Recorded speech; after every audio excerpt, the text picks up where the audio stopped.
Hi guys, so for today's vlog, pag-usapan natin magkano ba yung kikitain ko for the dividends. So, paano malaman kung kung yung company na bibilhin mo ay meron dividends? Pupunta ka sa pse.edge.com.ph or type mo lang PSE Edge. Lagay ko sa comments or sa captions dito. And then, i-type mo yung name ng company. Tapos, makikita mo doon yung, halimbawa, Pure Gold. Makikita mo doon yung financial reports, any news about that, any announcements. Tapos, may column doon na dividends. So, titingnan mo siya. Ang makikita mo doon, guys, yung date na kung kailan ka magbabayad. So, explain ko lang a few things. So, ang unang makikita ay type of security common. Yung usually, yung mga stocks na bibili natin is common shares ang tawag. Sa isang video ko nila explain ano yung preferred shares. Type of dividend cash. So, ibig sabihin, makaka-receive ka ng cash sa broker app mo, guys. Hindi sa bangko mo, okay? Doon sa broker app. Up to you kung gusto mo ipambili ulit or gusto mo i-withdraw. Next is yung dividend rate.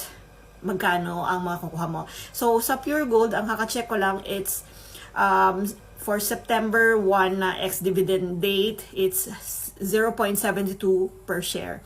Ngayon, magkano yun? So, halimbawa, meron kang 100 shares, multiply mo sa 0.72, so meron kang 72 pesos.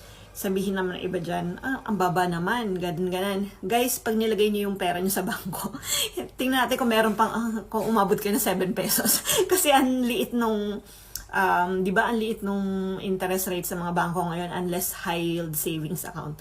Okay. And then, so, ang makikita mo doon yung ex-dividend date and yung record date. Usually, yung ex-dividend date, yun yung a few days before or ilang working days before. Ano siya, guys, kailangan mo, ibig sabihin, yung stocks, para masabi nilang magbe-benefit ka nung, or babayaran ka ng dividend, kailangan, before nung record date,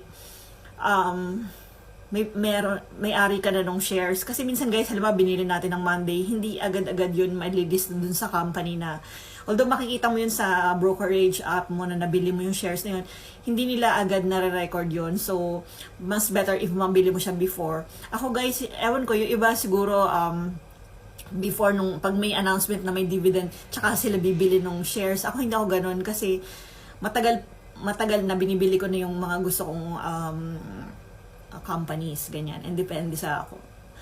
Chine-check ko beforehand kung nagbibigay sila ng dividends. Yun. Kasi it's important to me. And then, after that, so record date, by the time, September 2 yung record date, ibig sabihin, before September 2, dapat, nag-hold ka na ng shares na yun to be able to receive dividends. And